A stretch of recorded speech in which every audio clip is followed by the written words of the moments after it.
The year 2026 witnessed the world teetering on the brink as the long-standing animosity between India and Pakistan erupted into open conflict. The road to war was paved with years of mistrust, punctuated by skirmishes along the line of control in the disputed Kashmir region. The situation took a sinister turn in April 2025 when an attack attributed to Islamist militants targeted Hindu pilgrims in Indian-administered Kashmir. The attack, which resulted in the deaths of 26 civilians, sent shockwaves through India and ignited calls for retaliation. Pakistan, while condemning the attack, vehemently denied any involvement. However, the Indian government remained unconvinced. Tensions escalated further when India, on May 7, 2025, launched airstrikes targeting what it claimed were terrorist infrastructure sites within Pakistan and Pakistan-administered Kashmir. India's actions were met with immediate condemnation from Pakistan, which vowed a befitting response. Adding fuel to the fire, India announced the suspension of the Indus Waters Treaty, a vital water-sharing agreement that provided irrigation to a significant portion of Pakistan's agricultural land. Diplomatic efforts to de-escalate the situation proved futile as both sides dug in, their positions hardening with each passing day. The world watched with bated breath as the drums of war grew louder, threatening to engulf the entire region in chaos. The situation was reminiscent of previous flashpoints in the subcontinent's history, but this time, the stakes were higher, the rhetoric more inflammatory, and the potential consequences far more dire. The world braced itself for another chapter in the long and bloody conflict between these two nuclear-armed neighbors. As the India-Pakistan crisis spiraled, the international community found itself drawn into the vortex, forced to take sides in a conflict with global ramifications. India, bolstering its strategic partnerships, found support from Russia and Israel, both countries with their own complex relationships with Pakistan. Russia, seeking to maintain its influence in South Asia, provided diplomatic backing to India, while Israel, facing security threats from groups allegedly supported by Pakistan, saw a strategic advantage in strengthening ties with India. Pakistan, on the other hand, found allies in Iran, Turkey, and China.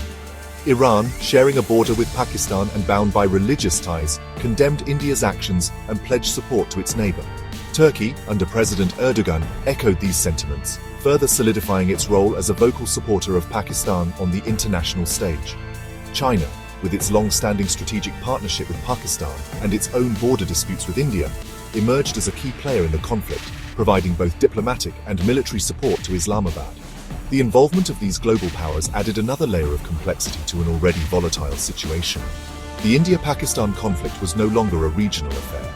It had transformed into a proxy war, with major powers vying for influence and seeking to advance their strategic interests. This dangerous dynamic heightened the risk of miscalculation and escalation, pushing the world closer to the precipice.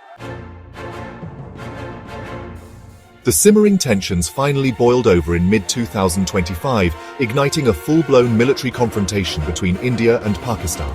The conflict quickly escalated, drawing in air forces, ground troops, and naval units from both sides. Skies over Kashmir were filled with fighter jets engaging in fierce dogfights, the deafening roar of their engines a constant reminder of the deadly stakes involved. On the ground, artillery duels erupted across the line of control, turning the once contested border into a desolate no-man's land. The conflict was not limited to conventional warfare. As the fighting intensified, both sides resorted to nuclear brinkmanship, each possessing an arsenal capable of unimaginable destruction. The specter of a nuclear exchange loomed large, casting a long shadow over the entire region. While both countries had maintained a policy of no first use, the escalating rhetoric and the very real possibility of miscalculation or accidents sent chills down the spines of world leaders. After weeks of intense fighting and mounting international pressure, a ceasefire was finally brokered, bringing a fragile peace to the region. The guns fell silent, but the underlying issues remained unresolved. The ceasefire, while a welcome respite, was merely a pause in a long and bitter conflict. The scars of war ran deep, and the road to lasting peace promised to be long and arduous. The conflict had a profound impact on the region, leading to widespread displacement, economic hardship, and a climate of fear and uncertainty. The suspension of the Indian Premier League, a popular cricket tournament that transcended borders, served as a stark reminder of the pervasive reach of the conflict. The international community, relieved by the cessation of hostilities, pledged support for rebuilding efforts and called for a resumption of dialogue between the two rivals.